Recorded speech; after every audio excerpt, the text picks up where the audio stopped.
Coming to you from the historic Hart Building in Marysville, California, in Studio 93, In the Tank with Fish, with your host, Bob Fischetti.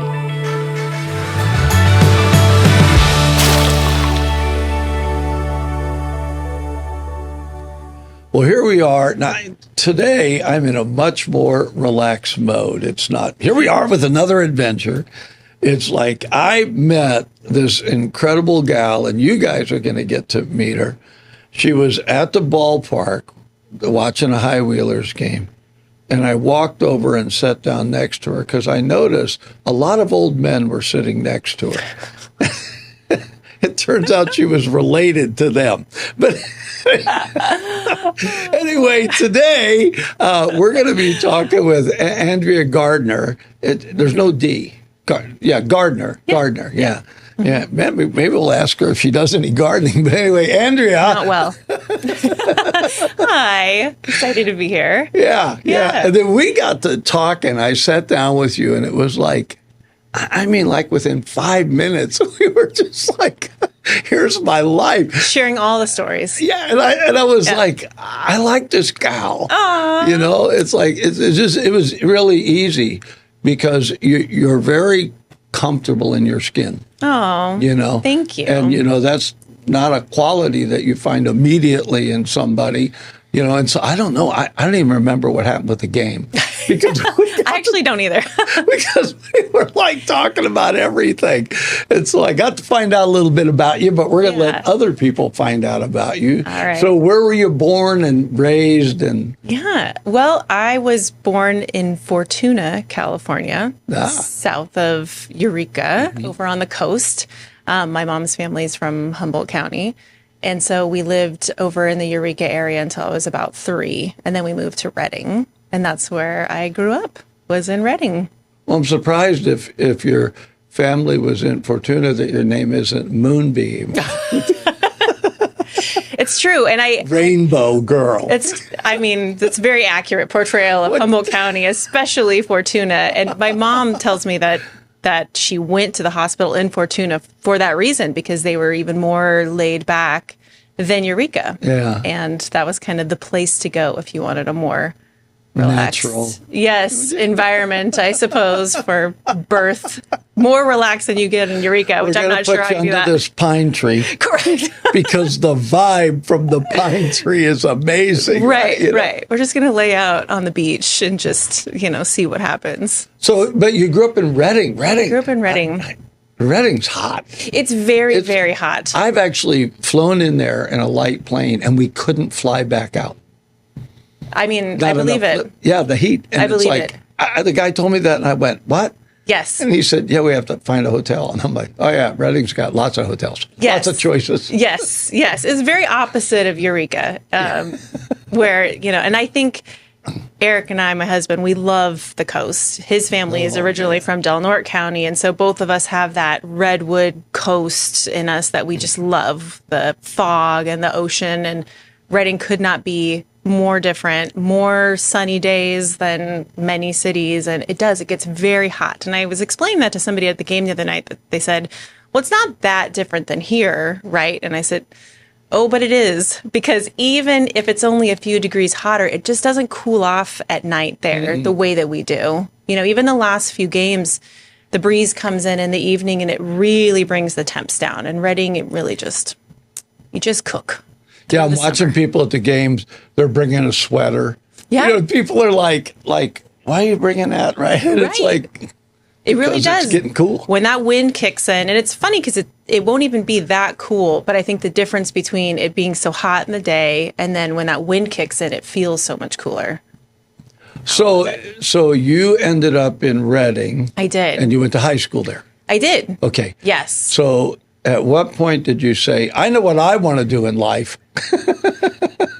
Don't tell me you were 7, okay? Oh, my gosh. I think I went through many iterations of, what do you want to be when you grow up? I grew up performing, doing a lot of dancing and singing, and I was in my first... Wait. We didn't talk about singing. You did not mention sing.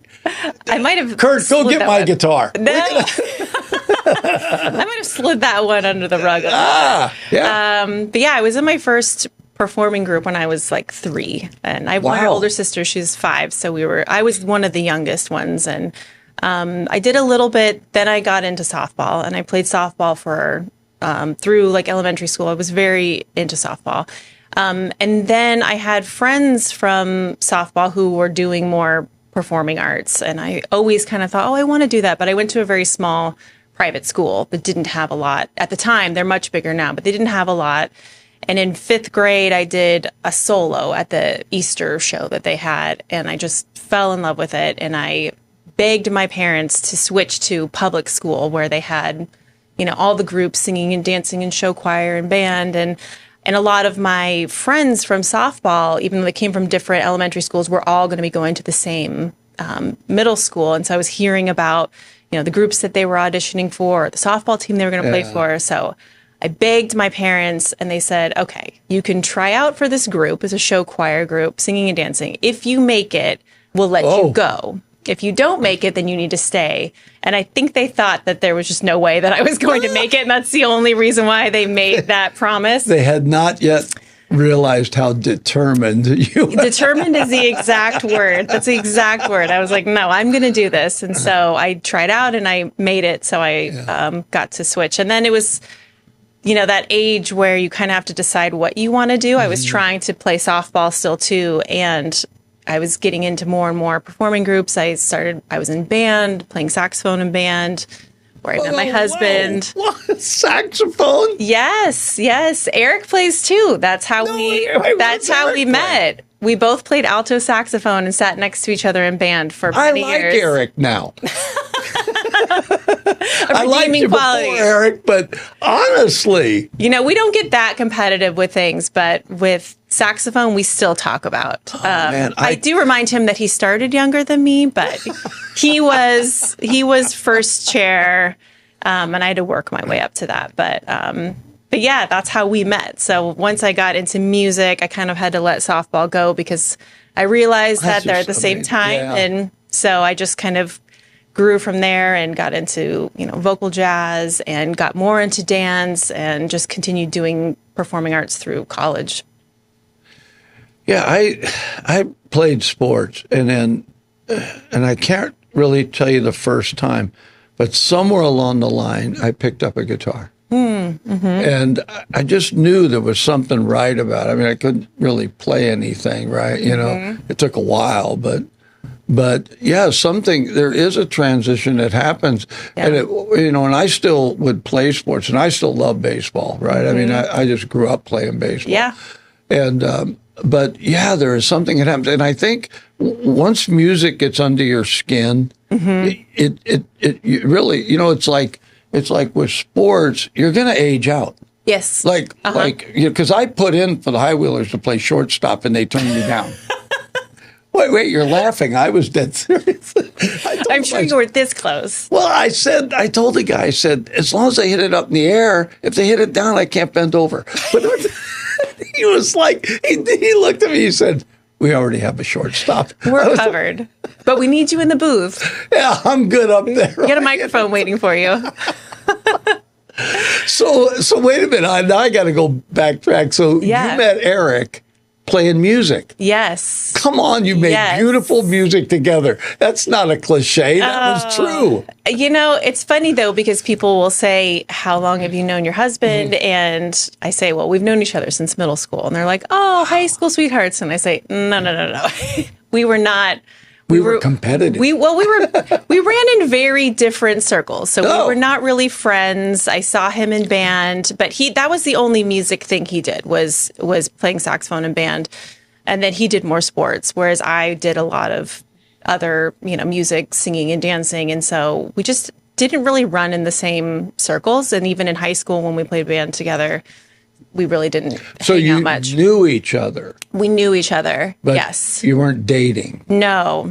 We didn't date. We weren't friends. I saw that. It's like, no. Not at that time. Not at that time. I think we were both very different people. I was very, academically focused and perfectionist and, very forward, wanted to go to college, wanted to, and he just wanted to have fun. He was just there to have fun and enjoy, and That's a great balance. It is. And even now, I think that that's very much how we are and why we work well together, because, I think two of me would go absolutely crazy because I struggle to stop working and to calm down and he's just like, hey, let's just relax and enjoy. And it'll happen. Right. So he needs me to sometimes too. So it's a good combination. But I like it. Even when we first saw each other after college and we both happened to be back in Reading, and I ran into him and I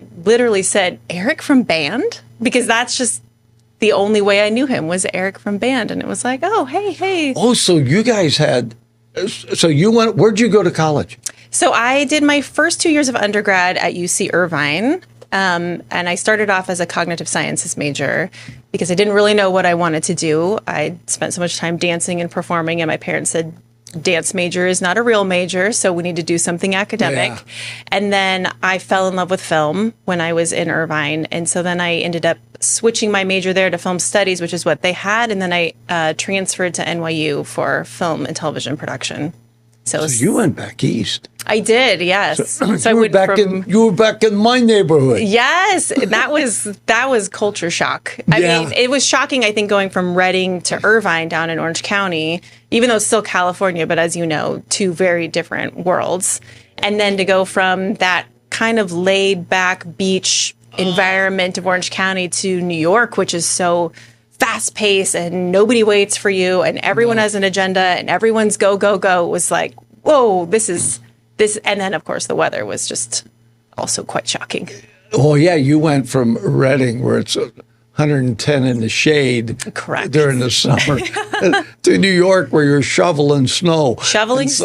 And when I moved there, NYU, at least at the time, they did this thing where if you transferred, they had the transfer students start the summer before in a group and kind of get you going in like a film boot camp over the summer so that you're caught up with the rest of your classmates. So I actually moved there in July. So it was hot and humid and in a very old, typical New York building with no air conditioning. And that was rather shocking coming from Orange County. There's such a difference in the cultures. Oh, yeah. Such a difference. East Coast and West Coast are very different. So it's different. just the way it is. Yes. And I could see. So when, Andrea, when was the transition? Because you said, I just, somehow you got connected with film and you saw a whole different picture, if you will. Yes. It's like, there's something there. Yes. When did that happen? So that happened when I always loved films. And I think I just focused so much on performing arts. I didn't think as much about camera work and that side of storytelling. And I went to a sitcom taping when I lived in Irvine of Will and Grace. And I remember first just coming onto the studio a lot. I think if you're someone who loves film, you just goosebumps, and walking into that studio, sitting in the audience and watching how they work together and the performers and like the crew and the energy, it reminded me of live stage performing, but with this added layer of movie magic. And I just fell in love. And I remember saying, I have to be here. I don't know what I would do, but I just have to be here in some way. And that's when I said, okay, how do I get into this? And what else do I need to learn? And again, I was at UC Irvine at the time and film studies was all they had. So I switched and I went through their film production series.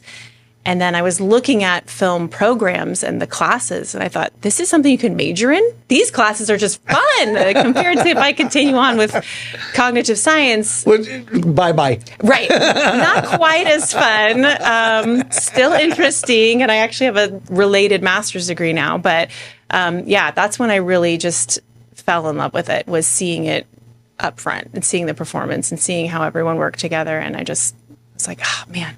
If you can really do this for a living, yes, please. So why New York? Why that particular? Because there's other places you can study film. Yes, but New York has got a reputation that I don't think people realize is like LA has a reputation, so does New York. I would equate New York's more to TV, but still, it's still film. It's still, so why there? It's a great question. It was actually not my first choice at the time.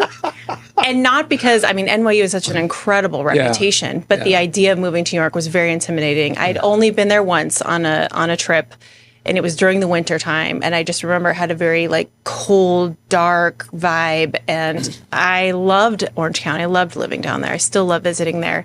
And so originally I wanted to go to Chapman because their film program is fantastic too.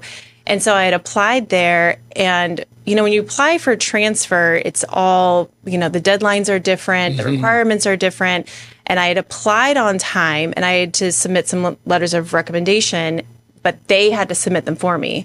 And the faculty member who wrote me one submitted it past the deadline. So I got a call from Chapman saying, we would love to have you as a student, but your letter of reference missed the deadline for the film program. So would you consider coming here for a different program? Because I did have a high GPA and was a good applicant.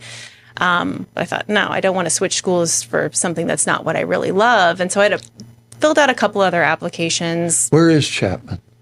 Chapman is in Orange, the city of Orange in Orange County. Okay, it isn't, okay. Yeah, so it's right there, right there. And so you were trying to stay California girl. I was. And it's like, I think God had another plan. We need to give this girl a little East Coast flavor. She needs to have a little attitude. I needed to be toughened up a little bit. It's true.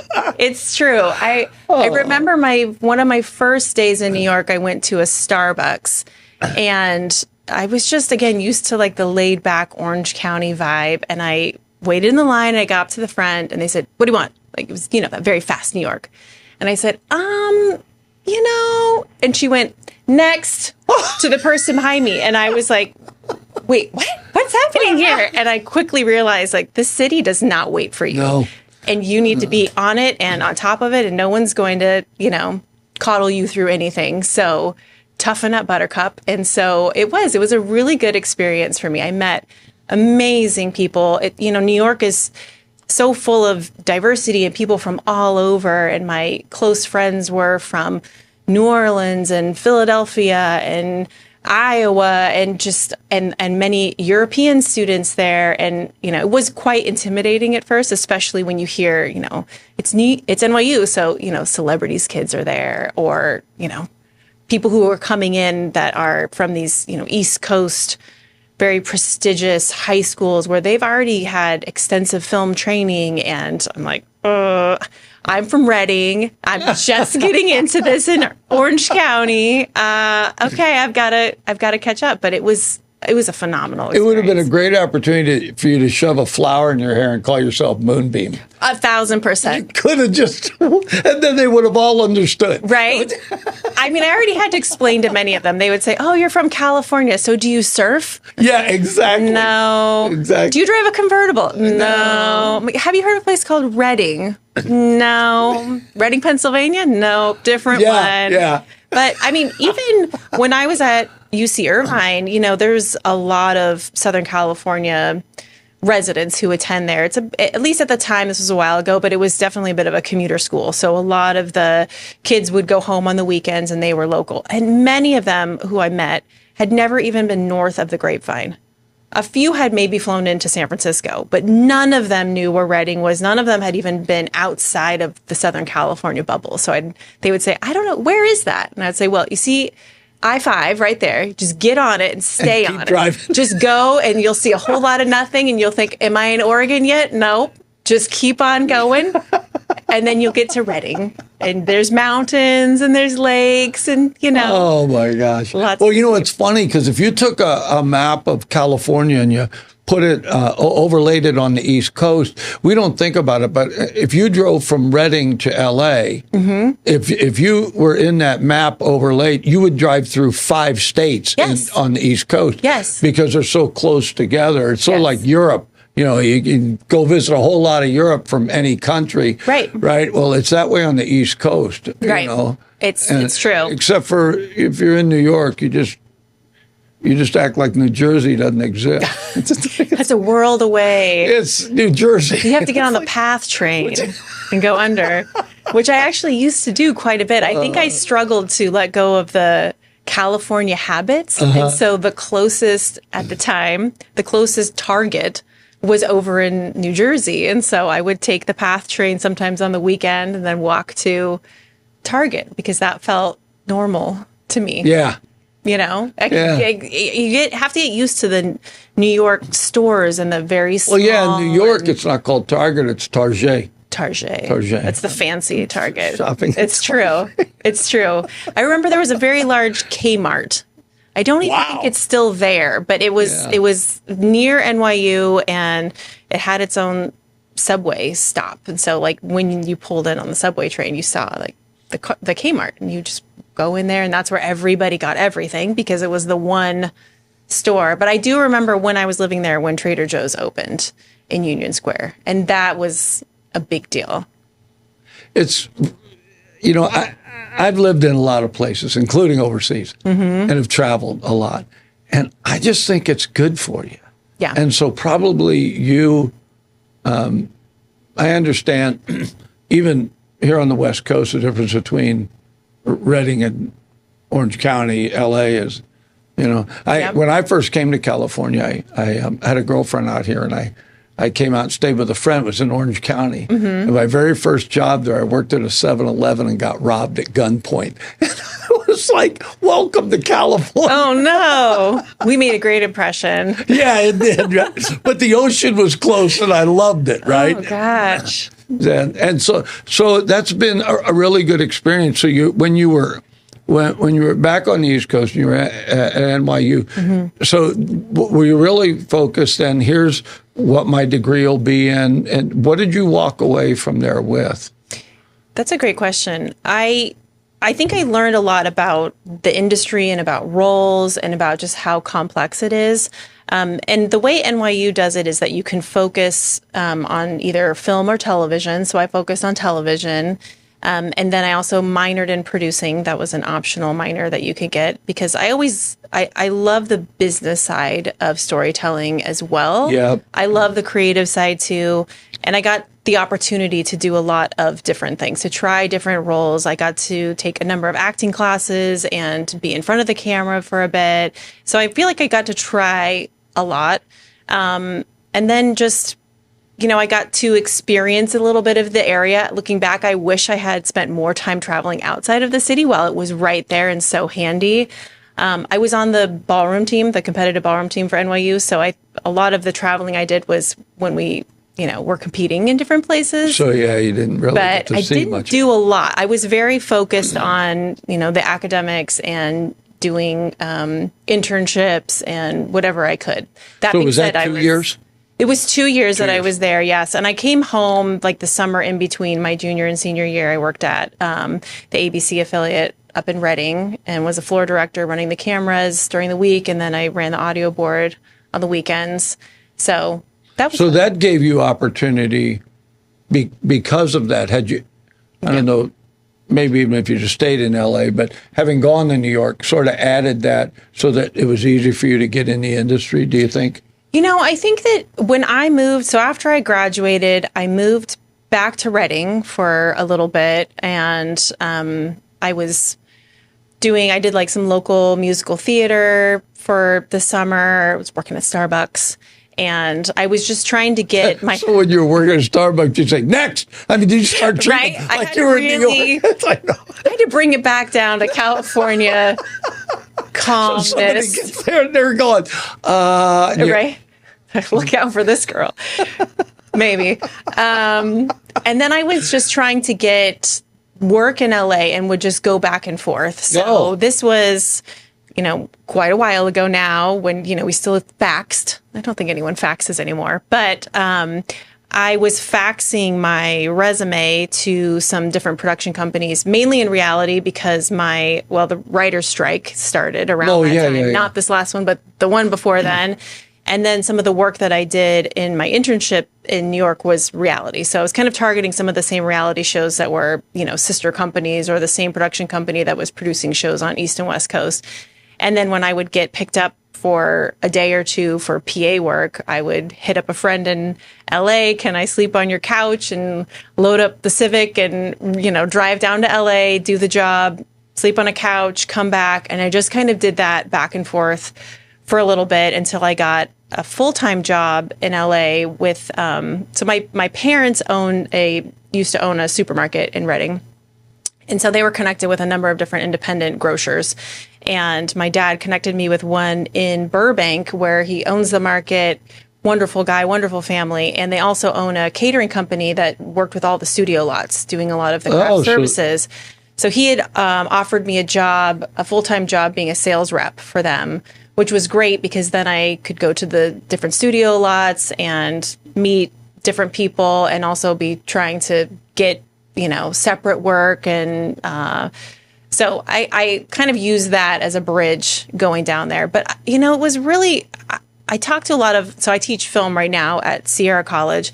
So I get asked a lot from my students, how do we get in and what do we do? And I don't think that, at least at the time, NYU didn't really plug people into the industry very much. I think it's very focused on independent filmmakers, a lot of self-funded filmmakers or those who are just looking to be very creative and perhaps take their films to festivals and that sort of thing. The LA schools are a lot more plugged into the industry. Because there's more industry available to them. Right. And one of Erik's employees, a great guy who's running the camera on the field, he's in a film program right now. So I was in LA. So I was picking his brain, and he's going into his senior year, and he was telling me about what they do. And incorporating internship is a requirement for them.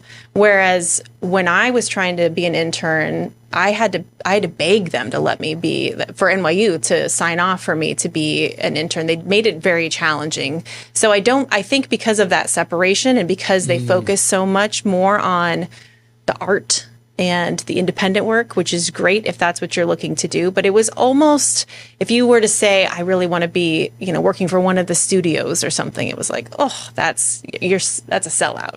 It wasn't like, oh, we're going to plug you in and make calls for you and help you get connected there. So I think that's where the Southern California schools have a bit of an advantage, because when I came to LA, I did not know anybody. And it was not a lot about the degree that you had. It was, who do you know? I think that I say this all the time. I think a lot about life is who you know. Mm-hmm. Who you get connected with. And if you have a purpose, I think you can plan, I'm going to be around these people to get that. And I don't think that's wrong. But it would seem like more often than not, you just run into somebody. Yes. And it just sort of happens. Mm-hmm. And I do think it has a lot to do with not just who you know, but how they know you. Right. You know what I mean? In other words, so, the more I talk to you, the more I know about you. Mm-hmm. So if somebody says, oh, well, this, I said, well, Andy knows about that. Right. Right. So there's a chance meeting, but there is something about the knowing part that has to be a little bit more depth. Sometimes just with family and that, it's not like there's no nepotism in the film industry. It's not like that true. Doesn't exist. I mean, because we see the names, it's like, oh, your father was, right? Right. Yeah. And so I do think that's there. But so when it seems like there are two sides to this. The one side is the creative side, and then the other side's the business side. Right. And it would appear as though you have an interest in both. It's like you see the whole picture. I have an interest in both. I also have an interest in the psychology behind it. So I have a master's in media psychology. You frighten me. I remember when you told me that, we were sitting there and I went, now I got to watch everything I say. Oh, no. She's analyzing me right now. No, I have a friend who gave me a shirt that said, I'm silently correcting your grammar in my head, which is probably true a little bit. You can ask Erik. I'm notorious for that. He'll send me a very sweet text message, and the only thing I'll write back is like a correction of the one word that he messed up. I went to officer candidate school, and your paper that you write, your essay, it's like a 5,000 word essay. 1/3 of your grade comes off that because you're writing an essay on leadership, and they want to know that you're everything, grammar, punctuation, right? The whole thing. So I wrote this, and I got about 1/3 of it written, and my daughter-in-law is an English whiz, right? Wow. Mm-hmm. I think she would love that shirt, right? So I gave it to her. I got it back, and it looked like somebody had stabbed it to death. Oh no! It was red everywhere. It was like, okay, I don't know as much. So she said the content's really good. Right. We're just gonna rework it a little bit. Just gonna iron it out. Yeah. And then I fixed it all. I wrote the next part, and I thought, there will not be a red mark on this. I mean, it was, well, you know, it's like when you know something, when you really get it. She gets it. You get it. Yes. But that's the people you go to. See, I took that to her all the way to the end. She got it done. Yes. I turned that puppy in. I didn't even get a remark back. There was no need. It was an absolute pass. Yeah. So the content part was great. And I feel like that's why you have to do things together. Like, I can't do this if Kurt did. I don't know. If you put me back there, good luck. Right? You know, it's like, right? Yeah. You know, this is what I do. I like this, right? I like people. I like, you know, right? But that part I don't. Right. So okay. So can you define easily what the psychology of film is? What is that? So it's the study of how we consume media, and also producing as a creative person. So kind of can cover really a variety of topics, from social media to film to, you know, ed tech, when we look at how now media is involved and really leads the way a lot in education. And it's really like very all encompassing. It's just psychology, how it applies to media. So when I was in my program, I focused a lot on film, on narratives, on, you know, the manipulation of media and how stories can be shifted and twisted to fit specific narratives, which I felt like I saw a lot when I worked in reality television. I watched how, you know, I'd be there in person and see how a scene played out, and then I would see the cut of it and go, that isn't what happened. It's not quite what happened. Somebody asked for that to look that way. And so that was really a lot of what I focused on, and just an audience engagement as well. So I have to ask you this. We're going to go further in your life, but I just have to ask. For whatever reasons, AI doesn't scare me. Okay. It's like, you know, a computer does this. That's wonderful. Yeah. But there is that element where people say, yeah, but AI can make things look, specifically with film. They said that they could sample like John Wayne, an old actor. Everything about him, not just the visual, but the voice, the whole thing. AI could produce a new John Wayne film. Right. And you could watch it and it'd be like, John Wayne did that, right? Right. I mean, other than you'd probably have to have rights from his estate or whatever. But does that bother you at all, that in terms of the psychology of that, it's like, that seemed like, well, maybe that's not legit, or...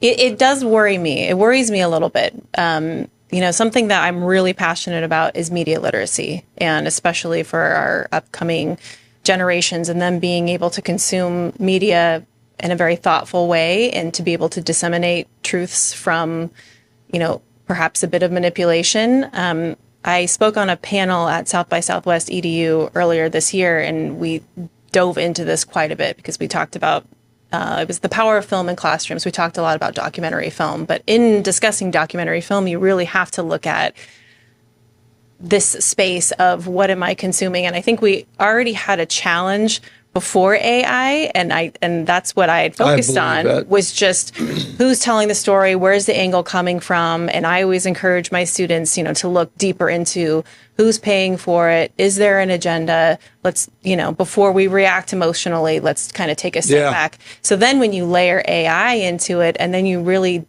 don't always know for sure if the image itself is real, it does add a layer of complexity because it was already difficult before just based off of the power of editing and what you could do to manipulate the story. Yeah, and they talk about that in courtroom cases where a video or a tape, whatever, just audio had been altered. Right. And so, we used to hear that. I was very unhappy. I was a cop in the military, and then I was a chaplain for Yuba City PD. And so when the media really turned on law enforcement, and that's the only term I can use and feel it's legit, there was a definite dehumanization of law enforcement. So, here, because I'm local, I went to all 5 agencies and said, I want you guys on the air because I want them to see you're real people. You have families. You could be some kid's soccer's coach. Right. So I want to rehumanize, if you will, what mainstream media had dehumanized, at least here locally, because I feel a responsibility to what goes out. The mandate for community radio is to give the community a voice, but it's also to educate and inform. Right. And what you're talking about does concern me, right? What am I putting out? Right. Right. And that's why I did that. So I guess you would say that's manipulative, but. Right. And when you have to look and say, is this real image? Is this not? We say that all the time now when Erik and I were watching a commercial yesterday, and it was these ducks. And they seemed to be just so perfectly doing what they were supposed to be doing. And I said, do you think that's AI? And he was like, oh, definitely. I said, I don't know. But now that I have to stop and ask that, it kind of opens a Pandora's box. But I think it's great in the example that you just gave that you have that opportunity to intervene with a different message, kind of break down in between from mainstream media. There's a theory called the two-step theory. And it basically says that, individuals are more influenced by those in their circle or by somebody that they trust over the original source of media or the content, so mainstream media in this case. So I think the more of that we can do where we break through the noise of this is what's coming from mainstream media, either side doesn't matter, just agnostic to whichever side, but they have a reason, they have commercials, they have agendas, they have all of these things, right? But then when we have individuals that are in the middle with podcasts or vlogs or anything that can just cut through the noise where they can say, well, let's look at it from this other perspective.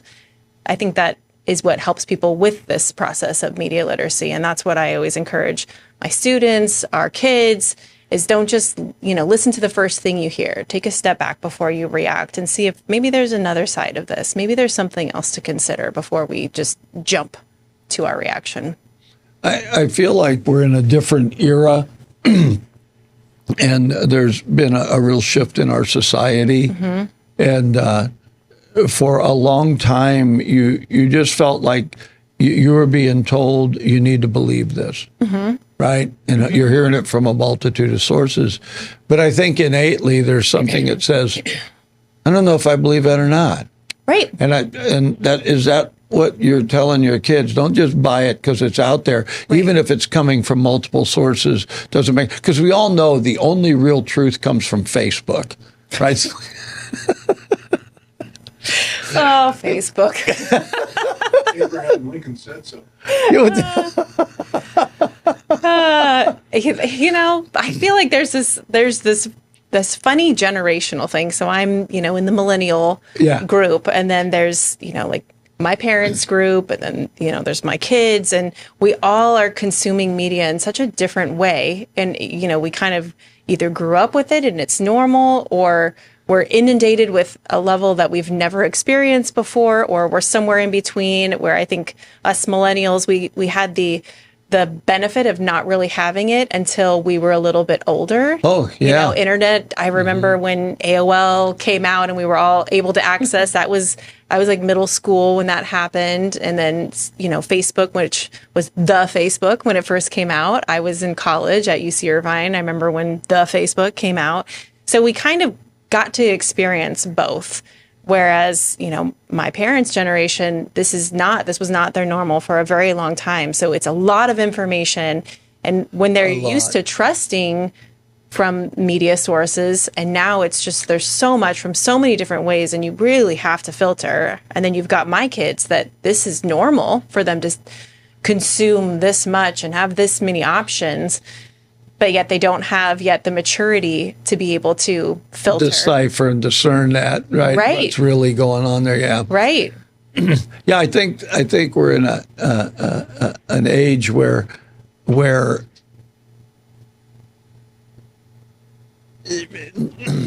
I grew up where we had TV with 3 channels and it was black and white. And I still think back to that and I think, what? And then I remember the first time I used a computer, it was dial-up. Yep. It took forever to load a page. Yep. But I remember, I like hot rods.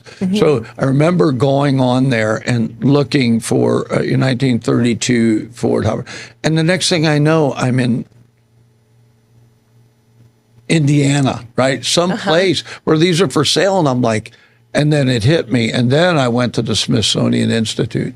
Yeah. And this is crazy. You can, this is unlimited. Right. And that was really my first eye opener. But then it became a thing. It can use me. How can I use it? Right. And I really feel like that's the tipping point. Are you going to let media use you? Right. Are you going to use it? And right. I do think there's an advantage. And I think kids are a lot quicker than we give them credit for, right? They're still kids, right? And they're going to, they'd rather play some video game than, right? Oh, yeah. 100%. So they're not really looking for the information. But I think even probably within those video games, there's a message, right? Or there can be. Right. I have been playing Zelda since it was a text adventure. And I have beat it all the way through. Of course. I'm on the last one right now. I love that. I love that. I remember I was at the preschool and the kids, right, because we had an after-school program, kids come and go, Pastor Bob, how do you get past level, right? And I'd be like, oh, that's easy. You just do this. And it's like, how do I know this stuff, right? I know. That's, my kids, we don't have the newer video game systems. We have Nintendo GameCube. We have Super Nintendo. We try to keep it. What? No Switch? No Switch. And don't mention it to my kids because they ask constantly, when are we getting a Switch? I'm like, no, we have all these other old systems and we have invested in all these games and it's fine. But something I thought was interesting was my youngest was playing a game that we got recently and he couldn't figure out how to move past. And his immediate was, I want to look up a video. I just want to get on YouTube and have someone tell me how to do it. And I said, no, that defeats the purpose. What is the point of getting these games if you're just going to have someone tell you how to do it? I said, back in my day, when we were stuck on Super Mario Brothers, we just kept trying until we finally got it. Yeah. And so he was so frustrated, but they want like this quick solution because they know it's at their fingertips if they want it. But I'm like, what is that going to... It's not really fun, right? If you beat the game immediately because someone told you how. Yeah, my grandkids are like, Grandpa, go online. Yeah. And it's like, no. Yeah. I will die on this hill. Yeah, right. Figure it out. I hate this. We're almost out of time. You and I have barely touched this. I can't believe that. So we're going to do this again. Yeah. And I have asked her, I almost begged her. Not really. I didn't get down on one knee. Her husband would get all flipped out about that. He'd be entertained. She's already taken, dude. I mean, you're too old. But I did ask her, would you co-host with me? And she said yes, but I'm going to give her a second option because now she's actually here, sat in the chair, right? What do you think? Yes, I would love to. Oh, this is so fun. We're so in. This is Kurt's so fun. back there with thumbs up, right? Yay! And I feel like I would like to do this again. Without a guest, and I would like to cover some more ground because I think we're unpacking something that people could be interested in, especially since I remember when you told me it was the psychology of it, and I think parents, for the most part, they might have a concern over what their child's watching or what they're doing, but not really have a handle on where does that go. I mean, you can. I know that I have a grandson that wants to have that thing all the time, so I'll tell him, Grandpa's going to take you to go eat, but that's not going with us. Right. And I noticed he was very shy about talking, so we'd go to order the food, and he'd be like, and I'd go, look, listen, here's the deal. She's not going to give you any food if you don't talk to her. Right. Right. And so I think they need that opportunity. It's not like I'm anti the games, right? Because I think there's an education in them. But what I am anti is if they become antisocial. In other words, that's their connecting point because it's not real life. Right. People are real life. Right. And so I think that for me, but I would love to just continue that. Are you going to like cut me off here? He's like giving me the signal. That's my job. Wrap it up. Roll it for another hour. We're good to go. We're good. So anyway, I would like to do that. Let's do that. I'll see who we got scheduled. I do know that we have some people on the schedule to come in. Never know who they're going to be, right? Always different people, different things that we get to talk to them about. But I think it's great. Fun. Yes. Right? Oh, this is a blast. Yeah. This is so fun. Yeah. I love this. Which sounds bad because you said, let's talk about you. And then I'm like, this is fun. But I think we just get into so many interesting conversations. And I love to. So, I knew in about 2 minutes in talking with you, right? She's not just another pretty face. This gal is bright. Thank you. That's kind. But you're very, it's one thing to be intelligent. It's another thing to be articulate. Right? In other words, not only can I think, I can express myself well, and you do.